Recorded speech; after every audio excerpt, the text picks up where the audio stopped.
Hi, I'm Don Mackey, LCAT Director and Town Resident. In part one of Hey, Why'd My Taxes Just Go Up?, we looked at how the upward trend in the real estate market during 2018 established higher residential values overall for tax purposes in the current fiscal year, increasing property taxes for residential owners.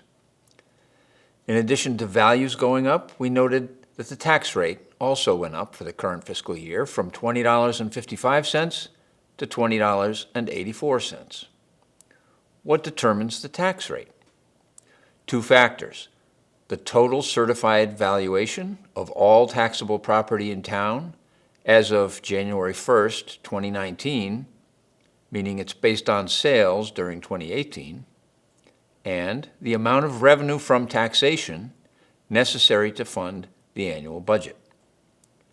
Here's Diane Bishop, Director of Assessing for the town.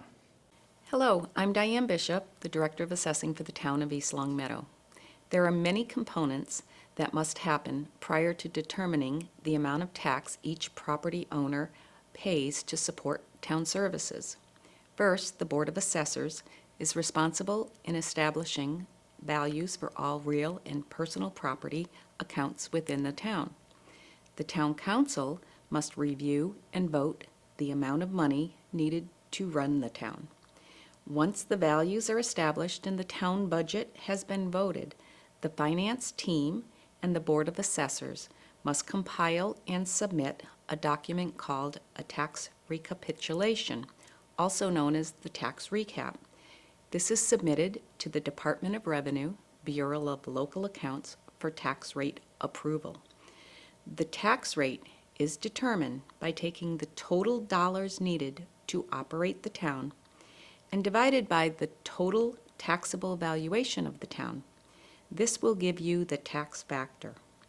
Once the tax rate is approved, each property owner's valuation is multiplied by the tax factor. It is a group effort to determine the amount of tax each property owner must pay. So the tax levy is the total amount collected from all individual property owners each year. But note the series of steps by which the levy, and as a result each property owner's tax bill, is determined.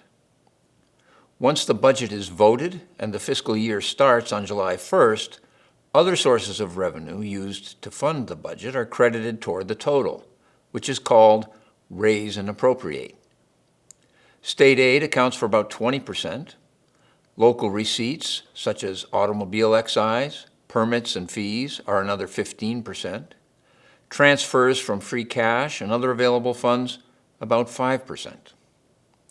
Those amounts are subtracted from the raise and appropriate amount, and the remainder is what needs to be raised by taxation. If state aid and local receipts are higher than projected, the amount needed from taxation is lower. If state aid and local receipts come in lower than projected, the amount needed from taxation is higher.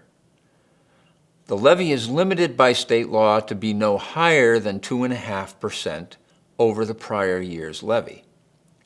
So the fiscal year budget voted by the council recommended a tax levy of $44,673,218, which includes, in addition to the 2.5% increase, tax revenue on projected new growth for the year and revenue from the cost of debt exclusions approved by the voters.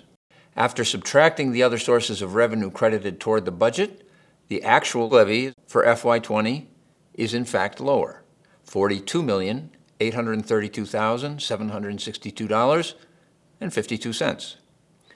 That is the amount that was divided by the total valuation number certified by the state to determine the tax rate of $20.84. A higher value number and/or a lower levy amount would yield a lower tax rate. But an individual property owner with a lower tax rate but a larger value increase could still see a net increase in property tax. Conversely, a homeowner with a decrease in value could see their tax bill go down, even with an increase in the tax rate. It's important to understand that an approved budget in June is a projection. The actual tax rate and tax levy is a determination arrived at only after the town is already 5 months or so into the budget year.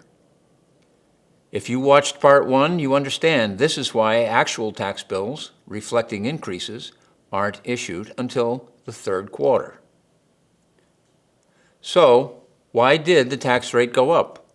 In part because year over year, spending goes up, simply to meet the contractual obligations for personnel and associated costs like retirement and health insurance. Townwide, salaries and benefits account for 75 to 80% of budget costs. Contracted services for things like software licenses and trash disposal, liability insurance also increase year over year.